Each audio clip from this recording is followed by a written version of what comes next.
여러분 안녕하십니까? 뉴스가 있는 저녁 안보라입니다. 우길기 디자인으로 주스를 팔던 폴란드 회사가 있었습니다. 그런데 이제는 더 이상 생산을 하지 않기로 했습니다. 우리 대학생의 항의 덕분이었는데요. 생산 중단을 이끌어낸 계기와 과정, 잠시 후에 이 학생에게 직접 들어보겠습니다. 문자와 댓글로 방송 참여 가능합니다. 샵 0945번의 유료 문자, 유튜브 팟빵 댓글로 함께 해주십시오. 자, 첫 소식은 폐사율 100% 아프리카 돼지열병 발병 소식입니다. 경기도 파주의 한 농가에서 발병이 확인됐고요. 확산을 막기 위해서 돼지 4,700여 마리를 살처분하고 있습니다. 먼저 이승훈 기자가 보도합니다. 아프리카 돼지열병의 국내 발생이 처음으로 확인됐습니다. 급성일 경우 폐사율 100%의 치명적 돼지 질병입니다. 농림축산검역본부 정밀검사 결과 오늘 오전 6시 30분경 아프리카 돼지열병 양성이 확진되었습니다. 첫 발병이 확인된 곳은 경기도 파주의 한 양돈 농가입니다.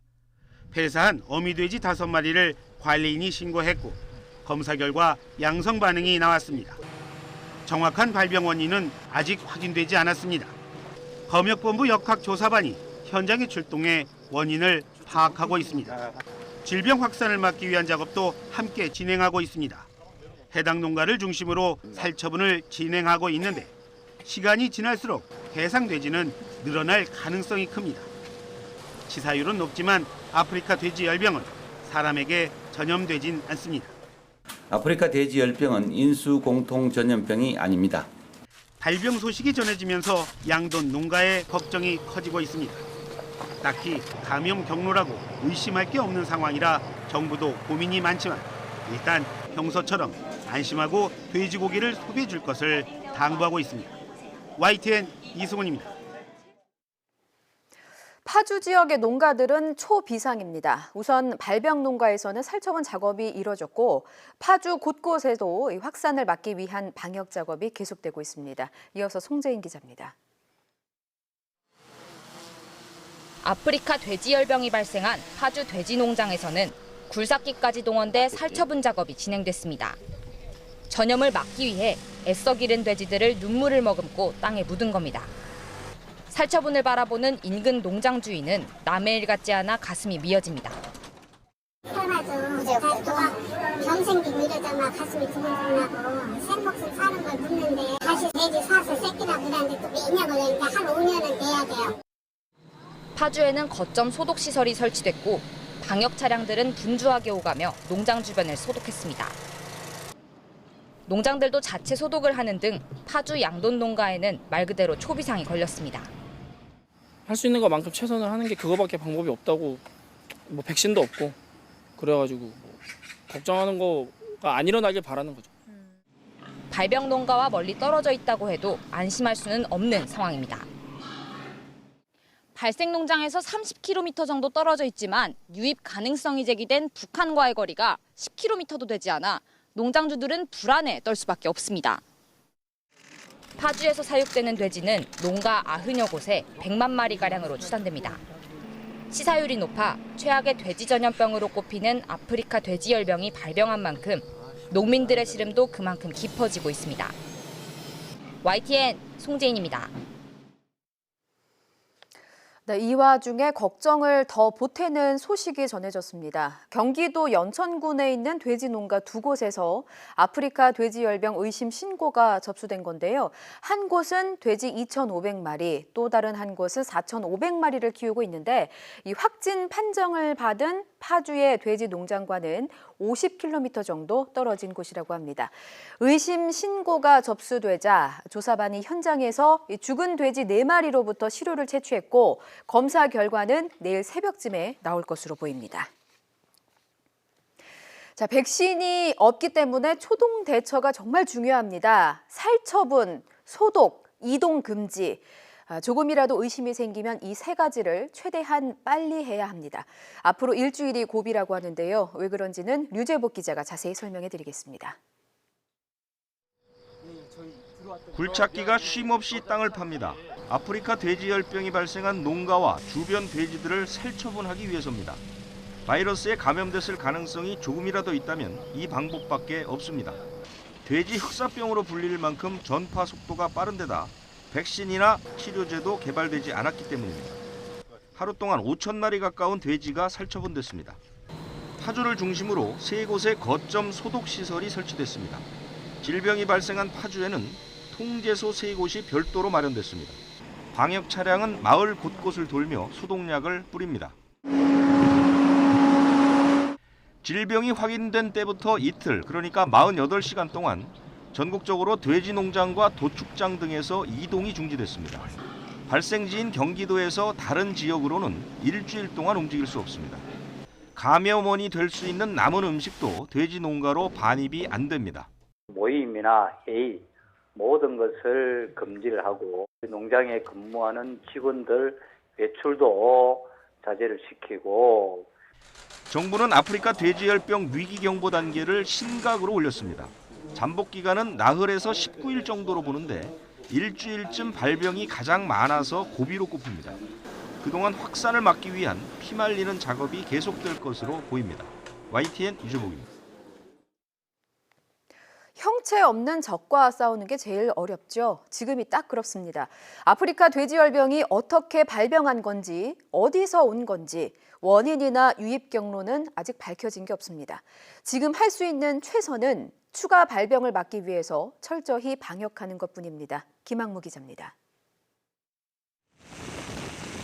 국내에서 처음으로 아프리카 돼지열병이 발생한 농장입니다. 오두산 통일전망대나 한강과 공릉천 합류지점 인근으로 북한 지역과는 불과 7 내지 8km밖에 떨어져 있지 않습니다. 특히 오두산 통일전망대는 한강과 임진강이 만나는 곳으로 임진강 너머는 바로 북한 땅. 북한은 올해 5월 말 아프리카 돼지열병이 처음 발생했습니다. 이 때문에 최근 황해도 등 북한 접경 지역에 태풍으로 많은 비가 내려 야생 멧돼지가 떠내려와 바이러스를 전파했을 가능성이 있습니다. 또 멧돼지 사체를 먹은 오소리나 너구리 등 육식동물이 강을 건너 농장으로 접근할 수도 있습니다. 하지만 이 농장은 창문 없이 밀폐된 형태라 외부 접촉이 쉽지 않은 구조입니다. 외국인 노동자나 농장주의 해외여행이 원인일 수도 있지만 이 농장에는 해당하지 않는 것으로 나타났습니다. 농장 주인이 해외여행을 간 적도 없고 농장 관리인 중에는 외국인 노동자가 4명 정도 있다고 합니다. 그 4명은 최근에 외국을 간 일도 없고요. 외국산 축산물에 의한 바이러스 전파 가능성도 있으나 아직 정확히 파악된 게 없습니다. 이 농장은 또 사용이 금지된 잔반도 먹이로 사용하지 않는 등 별다른 문제점이 없어 당국이 감염 경로를 파악하기가 쉽지 않은 상황입니다. 원인을 파악하는 것이 앞으로 이 확산을 방지하는 데 굉장히 중요한 일이기 때문에 빠른 시간 내에 원인 파악에 노력하도록 그렇게 하겠습니다. 발병 농가의 위치로 볼 때 북한에서 유입됐을 가능성이 커 보이지만 정확히 파악되지 않은 만큼 확산을 막기 위한 차단 방역과 자체 소독 등에 총력을 기울여야 할 것으로 보입니다. YTN 김학무입니다. 새벽부터 48시간 이동 중지 명령이 내려지고 전국의 양돈 농가는 문을 꼭꼭 걸어 잠갔습니다. 이렇게 해서라도 확산을 막을 수 있다면 더할 나위 없이 좋겠습니다만 이 전염 경로가 확실하지 않은 탓에 지자체도 초비상입니다. 지환 기자의 보도입니다. 강원도 화천에 있는 양돈 농가입니다. 아프리카 돼지열병 발병과 동시에 새벽부터 48시간 이동 중지 명령이 내려졌습니다. 양돈 농가로 들어가는 마을 안길입니다. 이렇게 바닥에는 생석회가 깔려 있죠. 축산 관련 종사자뿐 아니라 사실상 외부인의 출입이 이곳부터는 원천적으로 금지되어 있는데요. 저희도 전화를 이용해서 농가 내부 상황을 알아보도록 하겠습니다. 닫혔던 철문이 열리고 오전 소독 후 내외가 집안에서 꼼짝도 못하고 있다는 농장주. 추석 때 자식들도 오지 말라며 조심했는데 발병 소식에 답답할 뿐입니다. 여분도 없고 사료 차량도 끊겨 당장 돼지 900마리를 굶길 처지입니다. 인천서 오는 사료도 12시에 도착하기로 했는데 그것도 출하가 안 되고 그래가지고 뭐 어떻게 할 수가 없네. 내일까지는 버틸 수 있으세요? 못 버틸 것 같아요. 근데 하루는 굶겨야 되는데. 전국 자치단체도 초비상입니다. 상황실을 갖추고 거점 방역시설과 통제소를 확충하는 건 말 그대로 기본. 전국 양돈 농가 6,300곳에 있는 돼지의 증상이 있는지 살피고 남은 음식물의 반입도 막아야 하는데 전염 경로도 확실하지 않은 병 앞에 도로 주변 방역시설 한두 곳으로는 영 불안합니다. 차량뿐만 아니고 그 운전 기사까지 아주 세밀하게 소독을 하고 그리고 이제 그 농가로 가야죠. 여기에 야생 멧돼지 개체수도 조절해야 합니다. 농가마다 울타리를 치고 포획틀을 깔고 민가 주변 멧돼지는 사살하기로 했지만 개체수 조절이 가능할지 의문입니다. 아마 확인하는 즉시 사살하는 그런 지시가 아마 내려가 있을 겁니다. 그래서 북한으로부터 멧돼지들이 야생 상태에서 사체가 돼서 내려오는 것들 이런 것들을 미리미리 준비해서 차단하도록 하겠습니다. 조심하고 조심했지만 결국 현실이 된 돼지 전염병 앞에 농가는 숨죽이고 지자체는 비상이 걸렸습니다. YTN 지환입니다. 돼지고기 먹어도 되나 소비자는 불안하고 돼지고기 값이 크게 뛸까 상인들도 울상입니다. 이분들의 고민을 백종규 기자가 들어봤습니다. 서울의 한 대형마트입니다. 가장 인기가 있는 정육 코너가 평소보다 한산합니다. 국내에서 아프리카 돼지 열병이 처음 발생했다는 소식이 전해지면서 소비자들의 발길이 줄어든 겁니다. 글쎄 사람하고는 관계가 없다고 하니까 그래도 아무래도 좀 꺼림직하죠. 아무래도 좀 꺼림직하고 좀 덜 먹게 될 것 같아요. 아프리카 돼지 열병에 대한 정보가 많이 알려지지 않았고 특히 국내 감염 경로가 확실하지 않다 보니 장바구니에 돼지고기를 담기 부담스러울 수밖에 없습니다. 대신 소고기와 닭고기를 찾는 소비자들이 늘었습니다. 돼지고기가 이렇게 감염이 돼서 좀 심각해지면 아무래도 닭고기 쪽으로 저는 많이 돌리게 될 것 같아요. 당분간은. 이게 좀 가라앉을 때까지. 아프리카 돼지 열병은 사람에게 병을 옮기는 인수공통 전염병이 아니고 병에 걸린 돼지고기가 유통될 가능성도 없지만 소비자들의 불안은 사그라들지 않고 있습니다. 이런 분위기는 재래시장도 마찬가지입니다.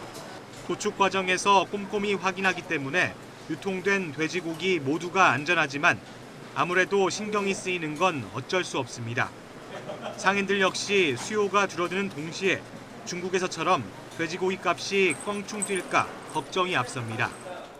국내산이 오르면 수입도 같이 오른다고 그러더라고요. 그러다 보면은 많이 나가지는 않는데 마진율은 점점 줄어버리니까 아무래도 그때 되면 저희가 유지하는 것 자체가 좀 힘들어질 수는 있어요. 정부는 소비자들을 안심시키는 데 힘을 쏟고 있습니다. 아프리카 돼지 열병은 인수공통 전염병이 아닙니다. 시중에 유통되지 않기 때문에 국민 여러분께서도 국산 돼지고기를 안심하고 소비해 주시기 바랍니다. 정부의 이런 당부에도 소비자들과 상인들은 아프리카 돼지열병 사태가 장기화하지 않을까 노심초사하며 상황을 주시하고 있습니다. YTN 백종규입니다. 걸리면 대부분 죽는다는데 이렇게 치명적인데 왜 백신 개발이 어려운 걸까? 왜 치료제가 나오지 못했나 의문이 듭니다. 그 답을 찾아보겠습니다. 이혜리 기자입니다. 아프리카 돼지열병 바이러스는 다른 바이러스에 비해 크기가 큽니다. 이렇게 크기가 큰 바이러스 안에는 여러 가지 유전자형이 들어있습니다. 이 때문에 바이러스가 만들어낼 수 있는 단백질의 종류도 많아지게 됩니다. 바이러스에게 일종의 무기와도 같은 단백질을 많이 만들어낼 수 있다는 건 그만큼 이 바이러스를 정복하기가 쉽지 않다는 뜻입니다. 아프리카 돼지열병은 바이러스가 그렇게 변이가 심하지는 않는데 이 DNA 바이러스 크기 때문에 다양한 항원을 만들어내서 다양한 조합으로 병원성 인자를 만들기 때문에 방어가 어려운 겁니다. 구제역 바이러스는 만들 수 있는 단백질 종류가 10가지를 넘지 않지만 아프리카 돼지열병의 경우 200여 가지의 단백질을 만들 수 있습니다. 유럽과 중국 등으로 확산하는 최근의 양상과 달리 아프리카 돼지열병의 주요 발병 지역이 과거 아프리카 대륙에 머물렀던 점도 백신 개발을 더디게 만든 이유로 꼽힙니다. 현재는 유럽 국가를 중심으로 미국과 중국 등에서도 백신 개발을 서두르고 있지만 상용화까지는 시간이 걸릴 것으로 보입니다. 또 아프리카 돼지열병 바이러스가 방어벽인 면역세포를 파괴하는 특징이 있는 만큼 백신이 개발된다 하더라도 다른 백신만큼 효과를 내지 못할 것이라는 우려도 조심스럽게 나오고 있습니다. YTN 사이언스 이혜리입니다.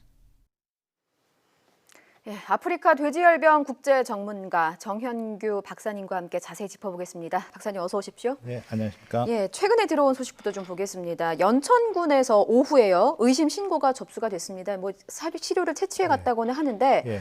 너무 조심스럽습니다만 확진 가능성에 대해서는 어떻게 보십니까? 연천의 경우에는 오전까지만 해도 농장에 전화 해차를 했을 때는 예. 이상이 없었습니다. 예. 근데 오후 2시쯤 큰 돼지가 한 마리 죽고 예.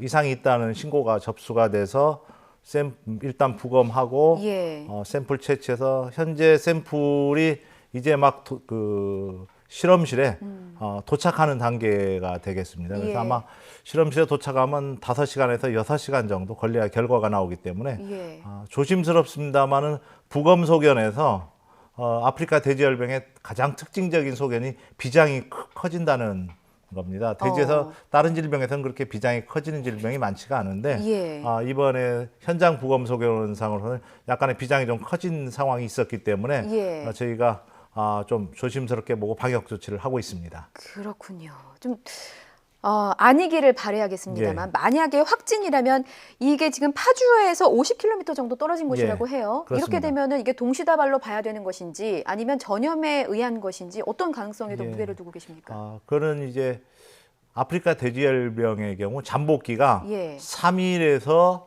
20일, 길게는 20일을 뭐 그 이상도 봅니다. 보통 그렇지만 보통 3일에서 21일 정도 되기 때문에 예.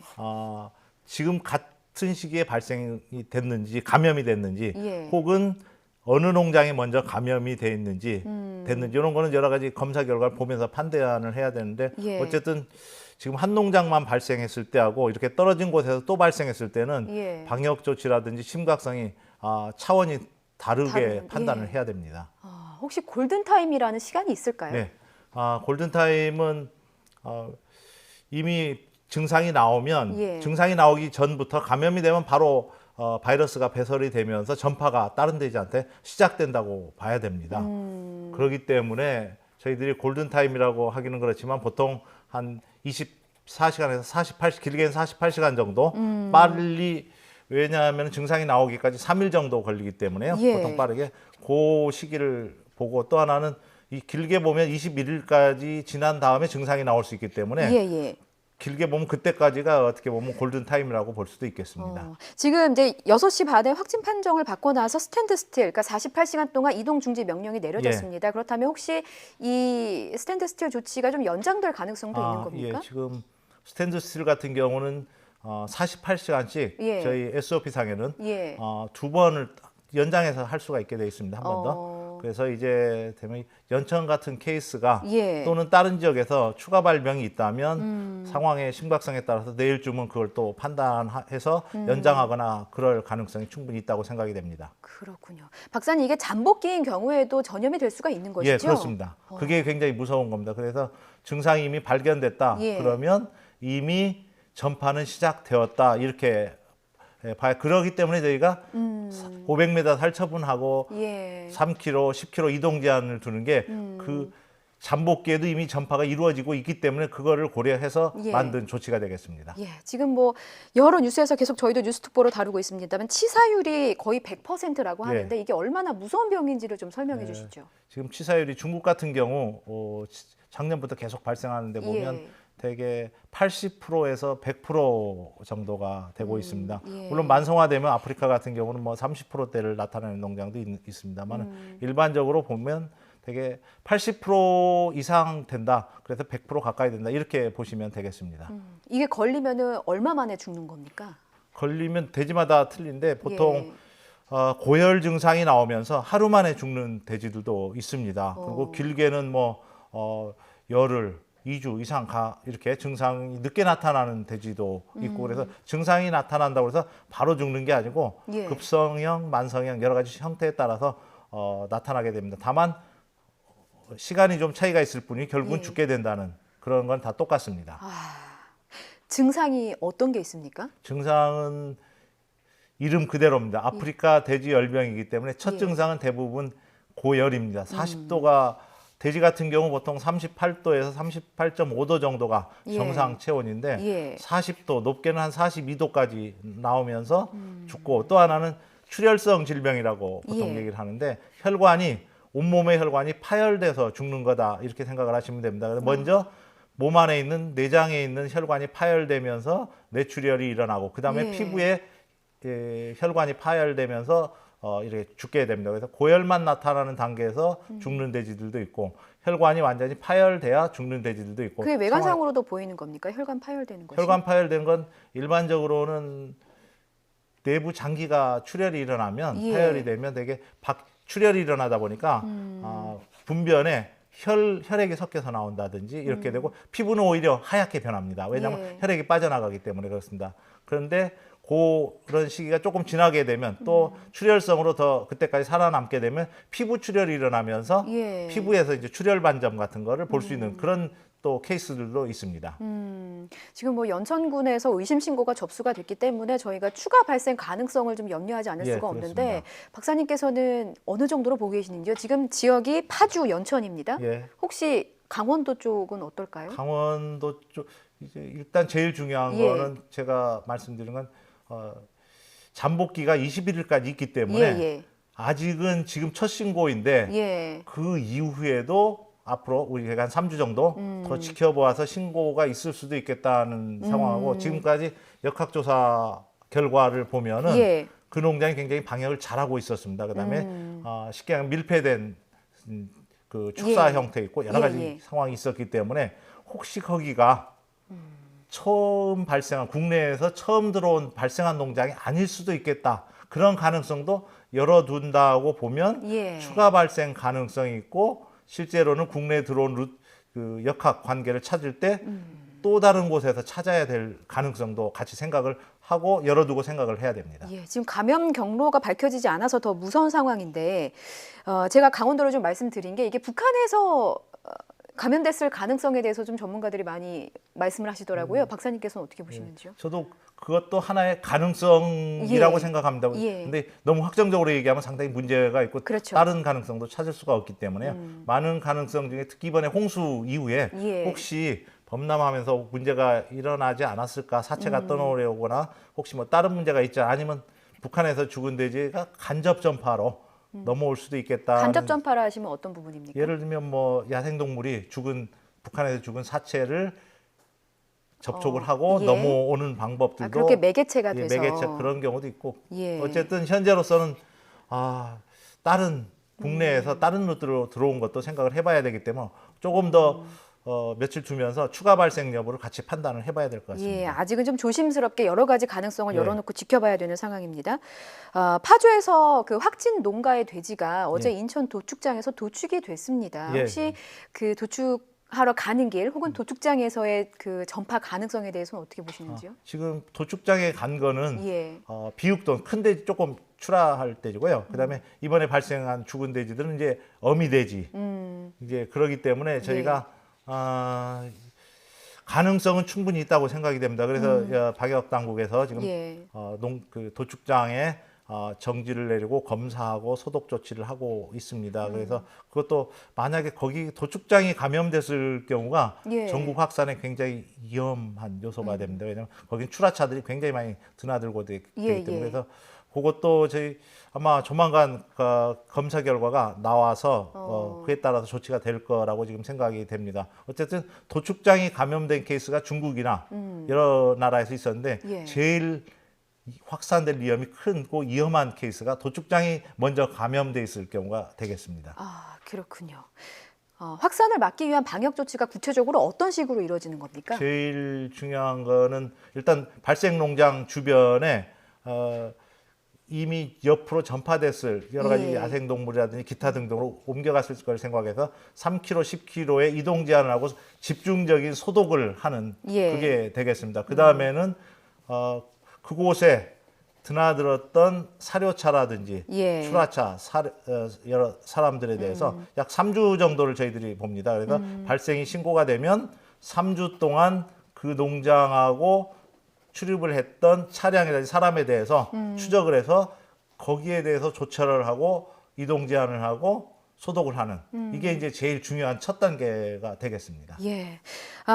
지금 뭐 저희 앞서서 기자들의 리포트에서도 봤지만 사실은 이게 사람에게 전파될 가능성에 대해서 제일 우려를 하시는 것 같습니다. 이게 예. 그럴 가능성은 전혀 없는 것입니까? 예, 그럴 가능성은 전혀 없습니다. 아직까지 1921년도에 이 질병이 처음 발견된 이후에 예. 사람에서 발생이 됐다거나 하는 그런 보고는 없었고 또 하나는 사람이 섭취를 했을 때 예. 위내에서 거의 다 바이러스는 파괴되는 걸로 그렇게 알려져 있습니다. 감염된 고기를 먹어도 파괴가 가능한 겁니까? 그렇게 돼 있습니다. 사람한테서는 이 산에 의해서 위내에서 소화기에서 다 파괴가 되는 걸로 그렇게 지금 돼 있습니다. 예, 만에 하나 먹게 되더라도 익혀 먹는 거, 그러니까 이 바이러스가 열에 혹시 약하거나 이런 특징이 있습니까? 예. 보통 70도씨에서 30분 정도 예. 익히면 바이러스는 죽는 걸로 돼 있는데 일반적으로 환경이나 이런 데서 저항성은 굉장히 강합니다. 냉동 고기에서는 거의 1000일 정도 살아남는다든지 이렇게 굉장히 문제가 많지만 예. 열에 70도씨에 30분 정도 익히면 문제가 없습니다. 다만 그럼에도 불구하고 저희가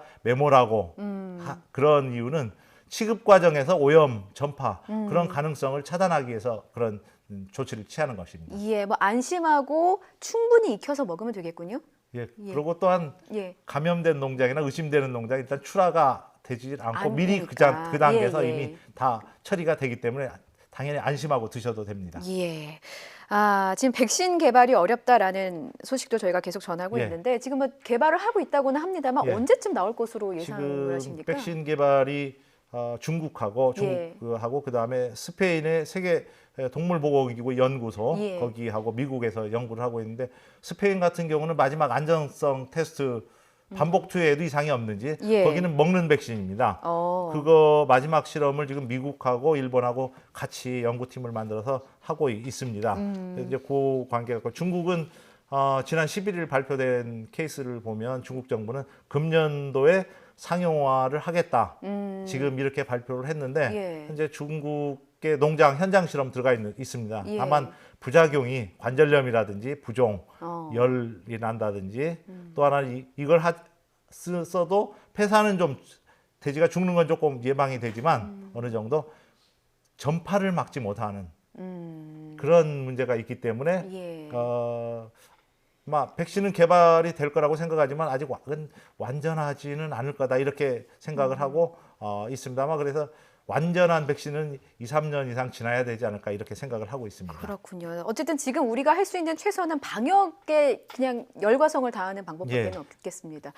우리나라를 포함해서 이제 전 세계 20개 나라에서 아프리카 돼지열병이 예. 발병한 것으로 이제 확인이 됐는데 이 나라들 중에서 좀 효과적으로 방역을 한 나라가 있습니까? 저희가 좀 보고 배울 사례가 있을까요? 이게 저희가 우리나라에서 예. 제일 이제 참고가 될 만한 나라가 1960년대에서 해서 90년대에 예. 마무리 지은 청정화에 성공한 스페인 케이스가 제일 성공적인 케이스가 되겠습니다. 예, 그다음에 예. 최근에 이제 체코라든지 이런 데 다만 그 스페인 케이스는 우리처럼 양돈장에서 발생한 케이스가 있는데 대개 동유럽이나 서유럽에서 발생한 케이스는 대부분이 예. 야생 멧돼지 케이스가 되겠습니다. 그렇기 때문에 우리가 참고는 하는데 예. 그 집돼지에 바로 적용하거나 여러 가지 상황이 조금 틀린 거는 있습니다. 그럼에도 불구하고 굉장히 많이 참고가 될 만하고 예. 우리 전문가들도 그쪽하고 계속 교류를 하면서 거의 매달 방문하고 서로 하면서 그런 걸 벤치마킹하고 있습니다. 그렇군요.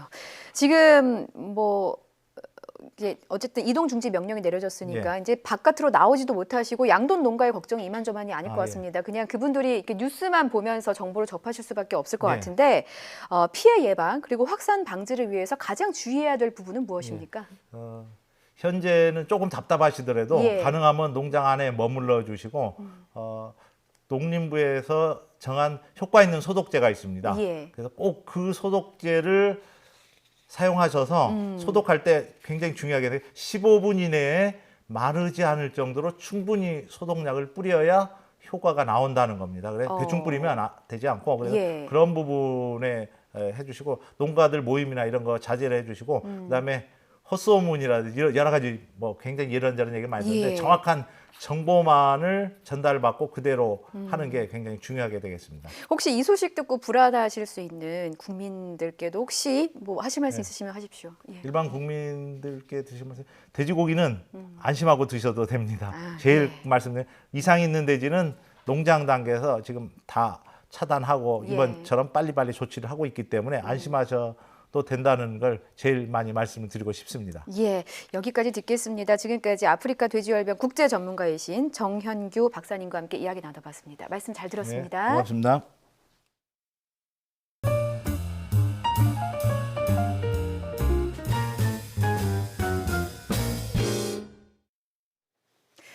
어제 구속된 조국 장관의 오촌 조카, 구속된 이후 첫 검찰 조사를 받고 있습니다. 아시다시피 이 조국 장관 가족 펀드 의혹의 핵심 인물로 여겨지고 있는데요. 검찰은 조카 조모 씨가 정경심 교수에게 5억 원을 빌려서 코링크 피의의 설립 자금으로 사용했다는 정황 등에 대해서 추가 조사를 하고 있습니다. 또 조 장관이 교수로 있던 서울대학교 인권법센터 관계자를 참고인 신분으로 불러서 조사하고 있는데요. 이 조국 장관의 딸인 조모 씨가 지난 2009년에 서울대 인권법센터 인턴 경력을 생활기록부에 허위로 기재했다는 의혹과 관련해서 확인하기 위한 것으로 보입니다.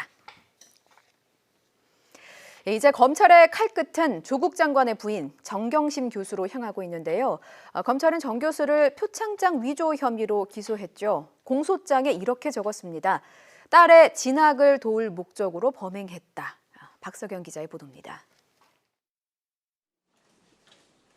조국 법무부 장관 부인 정경심 교수가 재판에 넘겨진 지 열하루 만에 국회를 통해 공소장이 공개됐습니다. 검찰은 정 교수가 동양대 표창장과 비슷한 문안을 만들고 총장 직인을 임의로 찍었다고 봤습니다. 딸이 국내외 유명 대학원 등에 진학하는데 도움을 주려는 목적이었다고 적시했습니다. 범행 시점은 지난 2012년 9월 7일쯤, 장소는 동양대로 특정했습니다. A4 용지 반장 분량의 간략한 공소사실에는 총장 직인을 임의로 찍었다고 언급했을 뿐 구체적인 위조 방법을 밝히지는 않았습니다. 검찰 관계자는 공범이 있을 가능성 등에 대한 수사가 아직 진행되고 있어서 최소한의 범죄 사실만 썼다고 말해 공소장 변경 가능성을 열어놨습니다. 조 장관의 오촌 조카가 구속되면서 가족이 투자한 사모펀드 의혹 수사도 활기를 띠고 있습니다. 검찰은 정 교수가 조 씨의 부인에게 빌려준 5억 원 가운데 2억 5천만 원이 펀드 운용사 코링크의 설립 자금으로 쓰인 정황을 포착했습니다. 정 교수가 이런 과정을 알고 있었다면 펀드 운용과 투자를 분리하도록 한 자본시장법을 어겼다고 볼 수 있습니다. 또 직접적인 주식 투자를 금지한 공직자윤리법 위반 소지도 있습니다. 이런 가운데 검찰은 조 씨 등과 해외로 출국했던 WFM 우모 전 대표를 소환해 조사했습니다. WFM은 정 교수에게 지난해 말부터 반년 동안 자문료 1,400만 원을 건넨 업체로 투자에 대한 이자라는 의혹도 제기됐습니다. 검찰은 우 씨를 상대로 코링크가 WFM을 자본 없이 인수해 주가 조작을 시도했다는 의혹, 그리고 정 교수의 역할 등을 추궁한 것으로 전해졌습니다. 펀드 운용뿐 아니라 투자사 경영에 관여했다는 의혹으로까지 번지면서 정 교수에 대한 검찰의 직접 조사는 초읽기에 들어갔다는 관측이 나옵니다. YTN 박석영입니다. 조국 장관의 딸이 어제 비공개로 소환 조사를 받았습니다. 직계 가족 중에 처음입니다. 검찰이 집중적으로 캐물은 것은 입시 과정 전반에 어머니인 정경심 교수가 얼마나 관여했는가입니다. 조성호 기자의 보도 보시겠습니다. 조국 장관의 딸 조모 씨가 비공개로 검찰에 소환됐습니다. 야당으로부터 고발당한 피고발인 신분입니다. 조 장관의 직계가족 가운데 처음 검찰 조사를 받은 겁니다. 검찰은 조 씨를 상대로 고등학교와 대학교 재학 중 과외 활동과 입시 과정을 캐물었습니다. 특히 어머니 정경심 교수의 구체적인 역할을 자세히 물은 것으로 전해졌습니다. 조 씨는 외국어고 재학 중 단국대 의과학연구소에서 2주 동안 인턴을 했고 의학 논문에 제1저자로 등재됐습니다. 이 논문은 고려대 입시 때 제출한 자기소개서에 기재됐습니다. 대학에 다니면서는 한국과학기술원, 키스트 인턴십에 참여하고 어머니가 교수로 일하는 동양대에서 총장 표창장을 받았습니다. 하지만 검찰은 이런 이력이 입시에 활용하기 위해 부풀려지거나 허위로 만들어졌고 그 과정에 어머니 정 교수가 관여했다고 의심하고 있습니다. 지난 6일 기소된 정 교수의 공소장을 보면 검찰은 정 교수가 딸의 대학원 진학을 위해 총장 명의의 표창장을 위조했다고 적시한 것으로 확인됐습니다. 앞서 조 장관은 인사청문회 등에서 이른바 딸의 스펙 부풀리기 의혹을 강하게 부인했습니다. 저희 아이가 거기 가서 근무를 했고 실제 서명한 그 체험활동 확인서 같은 것을 받은 것이 사실이다라는 말씀드렸고요. 일여자란 것을 아예 말씀하신 생기부 자소서에 적혀 있지가 않습니다. 조 씨가 제1저자로 등재된 논문은 지난 6일 대한병리학회가 저자의 역할이 불분명하다는 등의 이유로 직권 취소했습니다. 검찰은 조 씨의 논문과 인턴 활동 등이 고려대와 부산대 의학전문대학원 입시에 얼마나 영향을 줬는지도 확인하고 있습니다. 사문서 위조 혐의로 이미 재판에 넘겨진 정 교수도 조만간 소환해 딸 관련 의혹 전반을 추궁할 계획입니다. YTN 조성호입니다. 그런가 하면 경찰은 한영외고 교직원 4명을 조사했습니다. 경찰은 조국 장관 딸의 고등학교 생활기록부 유출 의혹을 수사 중인데요. 이 학생부를 열람한 것으로 알려진 A씨 등을 포함한 4명이 참고인 신분으로 조사를 받은 겁니다. 경찰은 또 서울시 교육청에 대한 압수수색과 한영외고 현장 조사를 통해서 확보한 자료도 분석하고 있습니다. 야당의 삭발 반발 속에 조국 법무부 장관이 임명 이후에 처음으로 국회를 찾았습니다. 심려를 끼쳐서 죄송하다는 입장을 밝혔지만 정국은 냉랭하기만 합니다. 김주영 기자입니다.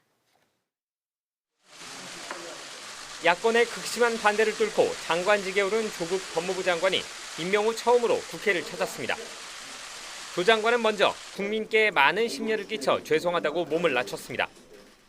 여러모로 국민 여러분과 또 당대표님께 많은 심려를 끼쳐서 죄송하다는 말씀 다시 한번 드리고요.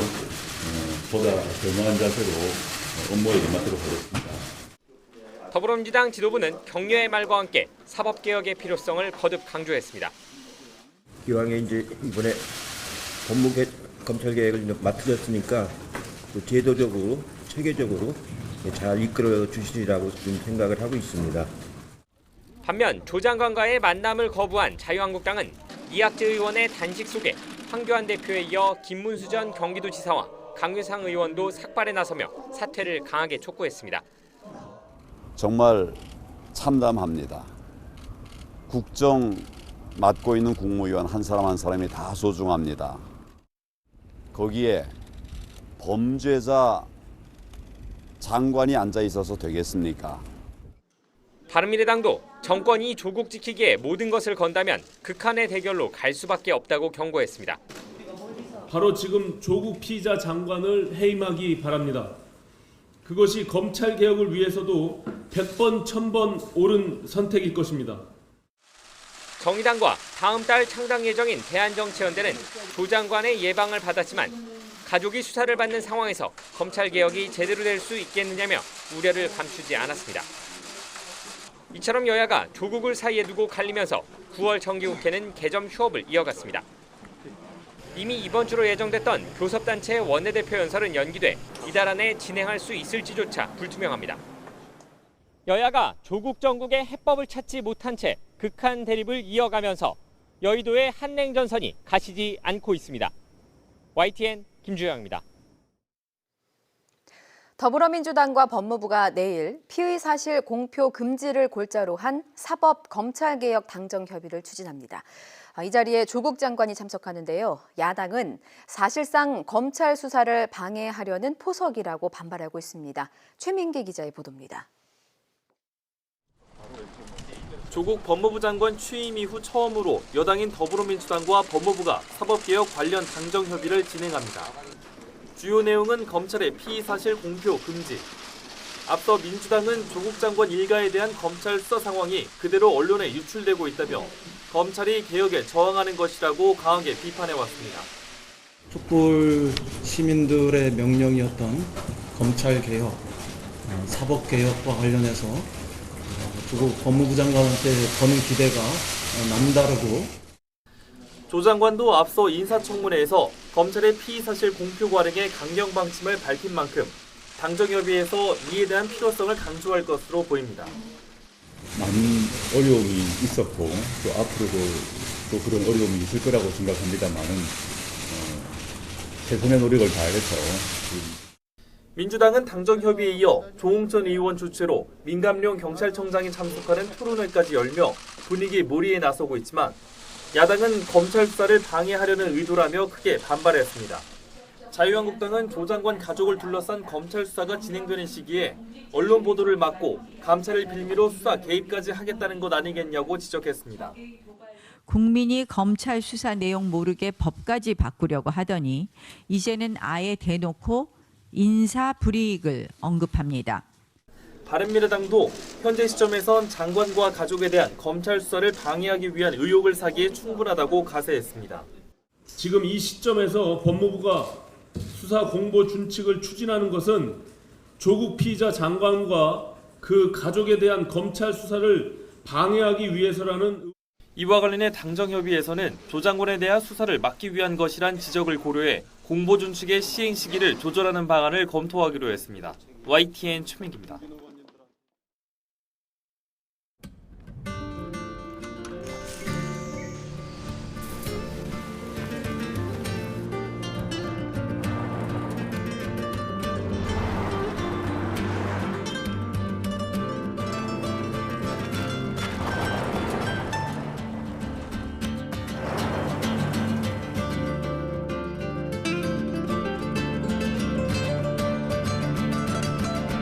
Mojave, the master.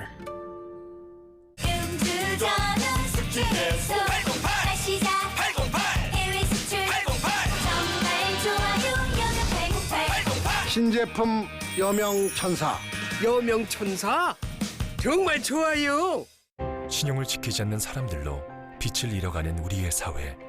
고려 신용정보가 밝히겠습니다. 당신의 희망찬 미래를 위해 고려 신용정보.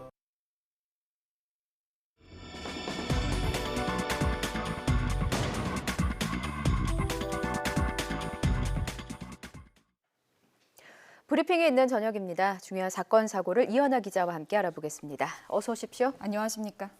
예, 오늘 첫 소식 들어보겠습니다. 네, 그 서울대학교에서 일하던 청소 노동자가 예. 휴게실에서 숨진 지 한 달이 넘었습니다.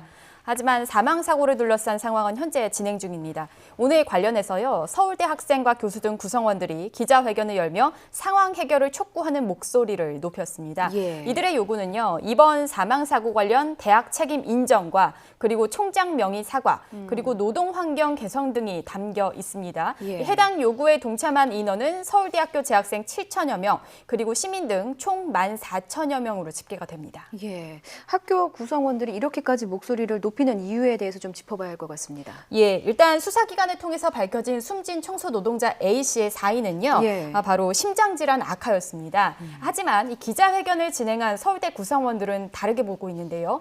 A씨의 사망 원인이 열악한 근무 환경이었다, 이렇게 목소리를 높이고 있습니다. 예. 사고 관련해서 짚어보면은 지난달 9일 정오쯤에 청소 노동자인 67살 A씨가 서울대 공과대학 제2공학관 직원 휴게실에서 숨진 채 발견이 됐습니다. A씨가 잠시 쉬겠다며 휴게실에 들어간 지 30분 만이었습니다. 예. 당시 낮 기온이요 34도를 웃도는 무더위가 이어지던 상황이었지만 그 휴게실에는 창문이 없고 에어컨도 예. 없었습니다. 그렇다면 여기서 질문을 하나 할 수 있겠죠. 예. A씨는 왜 이런 장소에서 쉴 수밖에 없었을까요? 관련해서 이야기 직접 들어보시겠습니다. 밖에 컨테이너를 놓으면 미관상 보기 싫다고 컨테이너를 치우면서 여자분들은 지금 쉬고 있는 6층 공간으로 올라가고 남자분은 지금 사망하신 그 공간을 만들어 주었습니다.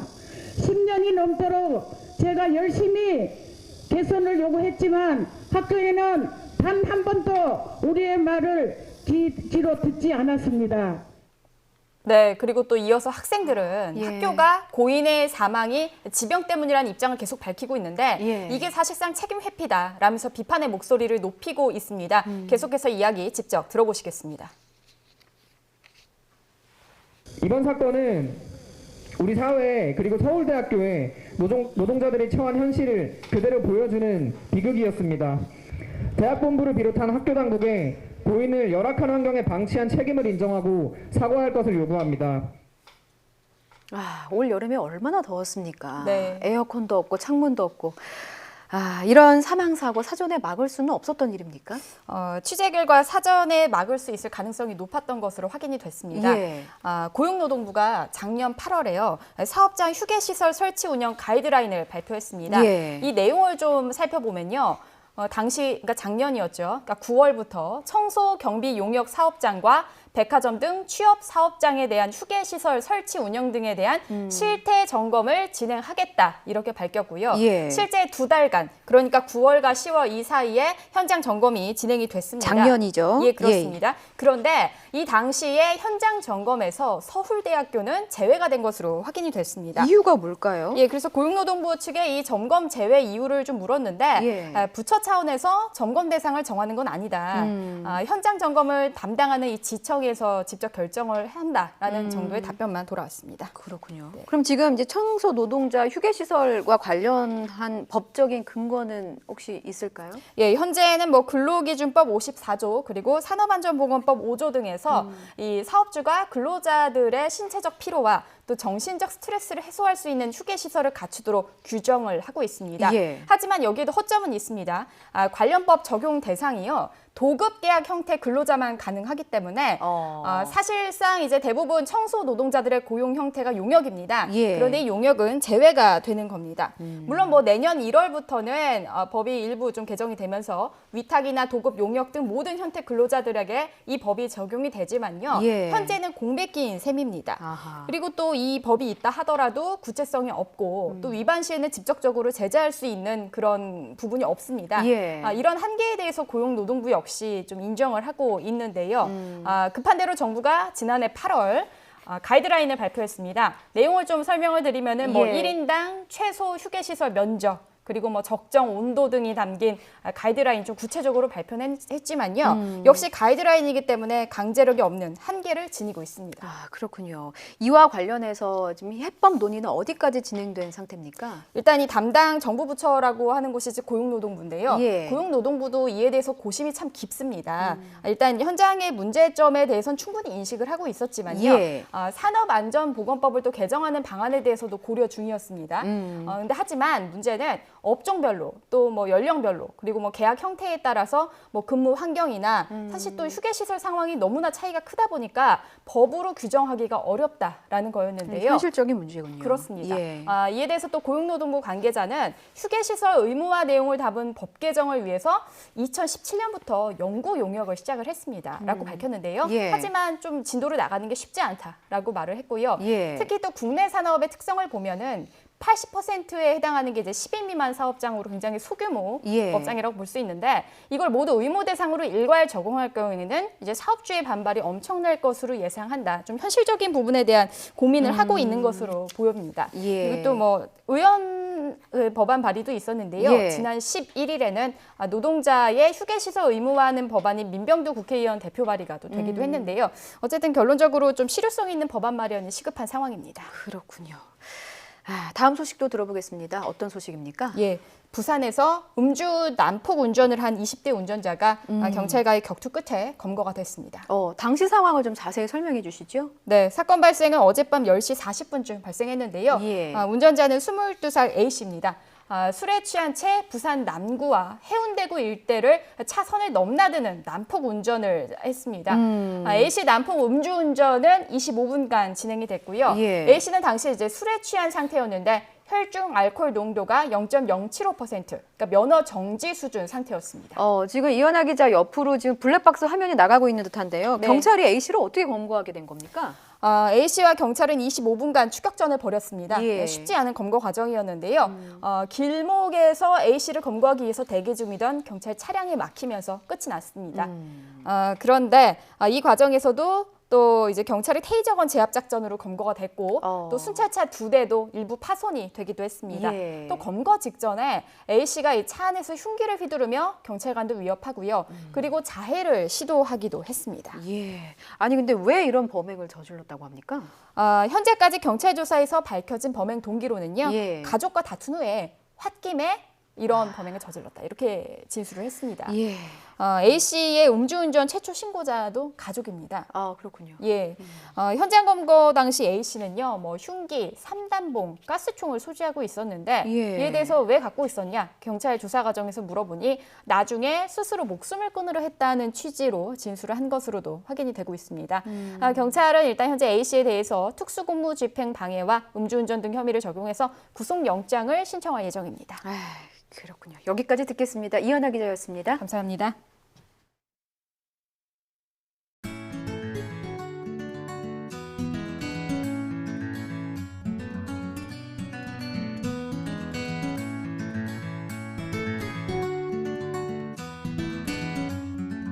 여기 저도가 그동안 대통령 별장 또는 대통령 휴양지라는 이유로 일반 국민들의 출입이 금지가 되어 있었는데 정말 아름다운 그런 곳이고 또 특별한 곳이어서 이런 곳을 대통령 혼자서 즐길 것이 아니라 대통령과 국민들이 함께 즐겨야겠다라는 생각을 더욱 굳히게 되었습니다.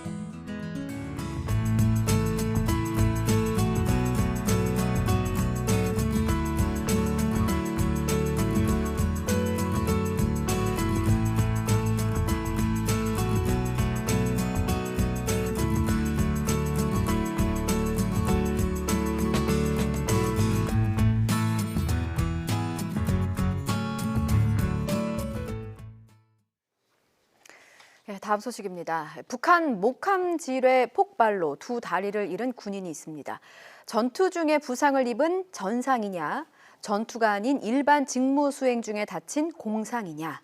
보훈처는 공상으로 봤습니다. 전투 중 부상이 아니라는 건데요. 군은 이 목함 지뢰 사건을 명백한 북한군의 도발로 규정하고 있는데도 말이죠. 권남기 기자가 취재해봤습니다. 지난 2015년 비무장지대 수색 중 북한군이 매설한 지뢰를 밟아 2 다리를 잃은 하재현 중사. 3년이 흘러 남북한군이 함께 지뢰를 제거하기로 했다는 소식에 남다른 소회 속에서도 후배 장병들 걱정이 앞섰습니다. 에서 이제 다치는 거는 뭐 어쩔 수 없긴 한데 워낙 이제 좀 위험한 그런 일들을 많이 하다 보니까 그래도 최대한 이제 안전하게 잘들 마무리하셨으면 좋을 것 같아요. 전역 후 부상을 딛고 패럴림픽 조종 선수로 제2의 도약을 꿈꾸던 중 예상 밖의 소식이 전해졌습니다. 국가보훈처가 2 다리의 부상을 전투 중에 입은 전상이 아닌 직무 수행 중 입은 공상으로 판정한 겁니다. 전상은 적과 교전이나 전투 혹은 이에 준하는 직무 수행 중 입은 상의를 뜻하는 반면 공상은 교육이나 훈련, 국가수호, 안전보장 등과 직접 관련이 있는 직무를 하다 입은 상의를 의미합니다. 군은 목함 지뢰 사건을 명백한 북한군의 도발로 규정하고 있는데도 보훈처가 다르게 판정한 겁니다. 저희가 원래 가는 경로에다가 북한 애들을 의도적으로 매설을 해놓은 건데 그거를 조항이 없다고, 교전이 없었다고 이제 북한의 뭐 그런 걸 빼고 이제 일반 수색 작전과 동일하게 봐야 된다는 게 너무 어이가 없었고요. 앞서 육군은 적이 설치한 위험물에 의해 또는 그 위험물 제거 작업 중에 상의를 입은 사람을 전상자로 규정한다는 내부 규정에 따라 하 중사에게 전상 판정을 내렸습니다. 하지만 보훈처 보훈심사위원회는 전상을 인정할 명확한 조항이 없다는 입장입니다. 군인훈련법 시행령에는 전상으로 처리하도록 시행령이 나와 있어요. 국가해공자법 시행령에는 구체화된 내용이 없습니다. 내용이 상이한 부분이 있기 때문에 이 부분들을 어떻게 조정할지, 조정의 필요성이 있는지를 판단해보고 개정도 검토하겠다는 얘기입니다. 실제로 보훈심사위는 그동안 군에서 발생한 대부분의 지뢰 사고에 대해 공상 판정을 해온 것으로 알려졌습니다. 보훈처는 당사자가 이의를 신청한 만큼 다시 한번 깊이 있게 논의한다는 방침입니다. 문재인 대통령은 이와 관련해 관련 법조문을 탄력적으로 해석할 여지가 없는지 살펴보는 것이 좋겠다고 말했습니다. YTN 권남기입니다. 외교 난제가 쌓인 상황에서 강경화 외교부 장관과 김현종 청와대 국가안보실 2차장의 갈등이 드러나면서 우려가 나오고 있습니다. 청와대는 확대 해석인 것 같다. 갈등은 그리 크지 않다고 설명했습니다. 한현희 기자입니다. 강경화 외교부 장관과 김현종 청와대 국가안보실 2차장 간의 갈등이 공개적으로 드러난 건 국회 외교통일위원회 전체 회의에서입니다. 자유한국당 정진석 의원이 던진 질문에 강 장관이 부인하지 않으면서 소문이 확인된 겁니다. 옛날에 김영정 장관하고 다투신 적 있었죠? 4월 달에. 있었죠? 대통령 순방 계제 맞습니까? 이런 언론 보도도 있었어요. 부인하지 않겠습니다. 예, 그렇죠? 두 사람의 다툼은 지난 4월 문재인 대통령의 중앙아시아 3개국 순방 때 벌어진 것으로 알려졌습니다. 당시 김현종 2차장이 외교부에서 작성한 문건이 미흡하다며 담당자를 큰 소리로 질책하자 강 장관이 우리 직원에게 소리치지 말라는 취지로 맞받아쳤다는 겁니다. 이에 김 차장이 영어로 목소리를 높이기도 했던 것으로 전해졌습니다. 한일 갈등이 심화하고 한미 동맹에도 균열이 생겼다는 평가가 나오는 등 외교 난제가 쌓인 상황에서 밀접한 업무 연관성이 있는 외교라인 고위 당국자 간 갈등까지 겹치면서 우려의 목소리가 나오고 있습니다. 이에 대해 청와대 관계자는 일을 하다 보면 조금씩 이견이 있을 수 있지만 서로 의견이 달라 같이 일할 수 없는 상황은 전혀 아니라고 일축했습니다. 그러면서 확대 해석되는 것 아닌가 하는 생각이 든다며 지금도 외교부와 안보실 사이에 협의와 논의가 활발히 이루어지고 있다고 설명했습니다. YTN 한현입니다. 우리나라와 일본이 다음 주 미국 뉴욕에서 열리는 유엔 총회를 계기로 외교장관 회담을 여는 방안을 협의하는 것으로 전해졌습니다. 강경화 외교부 장관은 문재인 대통령을 수행해서 유엔 총회에 참석하는 기회에 6개에서 7개 나라와 양자회담을 하는 방안을 추진하고 있고 이 중에는 미국과 함께 일본도 포함된 것으로 알려졌습니다. 이 한일 외교장관 회담이 성사되면 강경화 장관은 모테기 도시미스 신임 일본 외무상과 처음으로 만나게 됩니다. 다음 소식입니다. 이 소식 전해드리기 전에 먼저 사진부터 만나보셔야겠습니다. 보시죠. 폴란드의 한 식료품 회사가 만든 주스입니다. 그런데 배경이 좀 익숙하시죠? 제국주의의 상징 우길기를 이용한 디자인입니다. 기모노를 입은 여자의 모습도 있고요. 이런 디자인을 입은 음료가 폴란드에서 버젓이 팔리고 있었습니다. 자, 그런데 최근에 이 업체는 생산 중단 결정을 내렸습니다. 우리 대학생이 문제를 제기해서 이끌어낸 결과물입니다. 기특하죠? 그 주인공 만나봅니다. 한국외국어대학교 폴란드어과 조중희 학생이 연결돼 있습니다. 안녕하십니까? 네, 안녕하세요. 예, 먼저 이 음료 어떻게 발견하게 되셨어요? 제가 지난 학기 주 폴란드 한국문화원에서 인턴을 했는데요. 예. 인턴 마치고 귀국 준비하던 중에 바르샤바 대학교 한국학과 다니는 제 폴란드인 친구가 이거 문제가 있는 거 아니냐 하면서 이 음료수 사진을 보내주었습니다. 이 사진 받았을 때 기분이 어떠셨어요? 글쎄 다른 나라도 아니고 폴란드에서 이런 걸 파는 건 좀 말이 안 된다고 생각했고요. 그래서 그 친구랑 같이 바로 항의 메일을 보냈습니다. 다른 나라도 아니고 폴란드에서 이런 문제가 발생했다는 사실. 사실 폴란드도 2차 세계대전 당시에 나치의 홀로코스트로 굉장히 상처를 입은 나라 아니겠습니까? 그 문제를 지금 말씀하시는 거죠? 네. 그렇다면 이 사진을 알려준 폴란드 친구는 이 우길기의 의미를 알고 있는 거네요? 그렇죠. 그 친구는 한국학을 전공하기 때문에 한국 역사에 대해서도 잘 알고 있습니다. 그 친구가 뭐라고 하면서 혹시 알려주던가요? 저희가 가게에서 이런 거 봤는데 일단 그 전에 제가 한번 제 SNS에다가 우길기에 대한 글을 폴란드인에게 설명하는 글을 올렸었거든요. 그래서 같이 한번 문제를 제기해보는 게 어떻겠냐 해가지고 항의 메일을 보내게 되었습니다. 그렇군요. 항의 메일을 보냈을 때의 반응이 있었습니까? 바로 답장이 오진 않았고요. 그래서 제가 귀국을 하고 좀 공론화를 한 다음에 많은 분들이 동참을 해주신 다음에 답장을 받았습니다. 그러니까 SNS에 올려서 공론화가 된 뒤에 뒤늦게 호르텍스 본사에서 메일을 받으신 거군요? 네네네. 예, 지금 어떤 내용이 좀 답장 속에 있던가요? 우선 그 포장을 디자인한 사람들이 예. 이 문양에 대해서 잘 몰랐고 이 문양이 부정적으로 인식이 될 줄 몰랐고 예. 그렇기 때문에 소비자들의 의견을 받아들이는 차원에서 해당 포장의 제품 생산을 바로 중단하겠다는 내용이었습니다. 그렇군요. 혹시 이게 SNS에 올린 지 얼마 만에 답장이 오던가요? 제가 공론화를 하고서 한 일주일 정도였나요? 제가 세보진 않았는데 굉장히 빠른 속도로 폴란드 사회에서 퍼져가지고 비교적 제가 생각했던 것보다는 조금 더 빨리 대답이 왔습니다. 폴란드 내에서 지금 뭐 보도가 많이 되는 상황이네요, 지금? 그렇죠. 기사도 좀 났고요. 어떤 식으로 네. 기사가 났습니까? 보도 자체는 주로 이제 이번 일에 대한 사실 경과 위주로 보도가 되고 있는데요. 예. 그러니까 어떻게 시작됐고 어떻게 진행이 되었는지. 근데 이제 최근 한일 간의 무역 갈등이랑 또 예. 도쿄올림픽에서의 우길기 사용 허가 논란 관련해서 이 우길기가 한국 국민들에게는 어떤 특별한 의미를 가진다고 또 보도가 되기도 했습니다. 그렇군요. 지금 폴란드 언론에서 뭐 학생에게 인터뷰 요청이 쇄도하고 있다고 하는데 뭐 네, 좀 많이 오고 있습니다. 어떤 식으로 지금 답변을 하고 계십니까? 지금 강조하고 싶은 생각이 있으실 거 아니에요?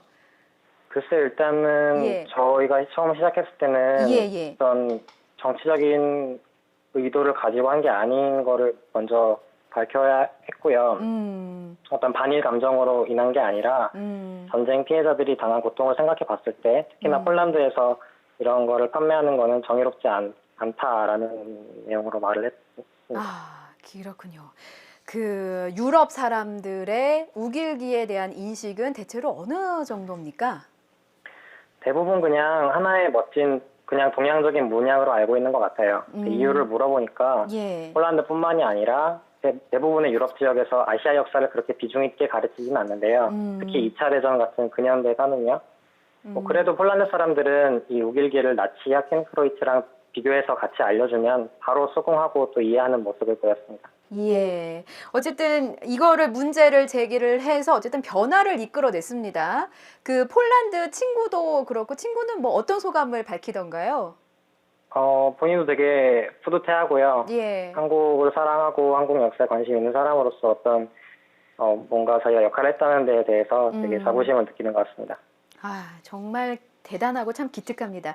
지금 세계 곳곳에 우길기의 잔재가 남아 있습니다. 조중희 학생이 보기에는 민간 차원에서 좀 어떻게 대처하는 것이 좋겠습니까? 저희가 이번 일 진행하면서 여러 번 강조했던 게 뭐냐면 예. 아까도 말씀드렸지만 저희가 뭐 일본을 싫어하거나 어떤 정치적인 감정으로 이러는 게 아니라 다만 피해자들에게 있어서 이게 정의롭지 않기 때문이라는 거였어요. 예. 특히 강제 노역이라던가 성착취 같은 거는 어떤 논리로도 정당화될 수 없는 범죄인 거잖아요. 예. 그렇기 때문에 굳이 정치적인 감정을 내세울 필요 없이 인권이나 정의 같은 좀 더 높은 가치와 논리를 내세워서 대응한다면 예. 뭐 이번 일에서도 그렇듯이 충분히 설득이 가능할 거라고 생각합니다. 예. 그런 점에서 이제 우리 학생이 앞으로도 좀 많이 역사를 좀 제대로 알리는 그런 민간 전도사 역할이 좀 되기를 기대하겠습니다. 예, 노력하겠습니다. 예, 오늘 인터뷰 정말 고맙습니다. 네, 고맙습니다. 예. 정말 대단합니다. 한국외국어대학교 폴란드학과 조중희 학생이었습니다. 칭찬 좀 많이 해주십시오. 누이저 가족들의 의견이 참 많이 들어왔는데요. 특히 아프리카 돼지열병과 관련해서 좀 걱정의 문자 많이 주셨습니다. 2814님께서는 뉴스특보로 계속 보셨다고 해요. 아프리카 돼지열병 때문에 힘든 농가분들 힘내시고 기운 내셨으면 좋겠다라는 응원 문자 주셨고요. 2369님 역시 어서 퇴치하자 양동 농가 여러분 힘내십시오 응원 주셨습니다.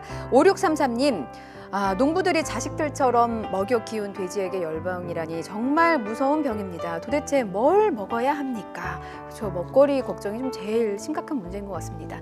9330님께서는 돼지 열병, 한일 갈등에 여러 끔찍한 사건들로 국민은 불안에 떠는데 정치권과 언론은 불안을 멈추기보다 키우기만 하면서 이제 밖에서 싸우니까 국민들의 정치권과 언론을 신뢰할 수 있을까요? 라는 일침을 주셨습니다. 신뢰할 수 있도록 저도 언론인의 한 사람으로서 열심히 노력하겠습니다. 일침 감사드립니다.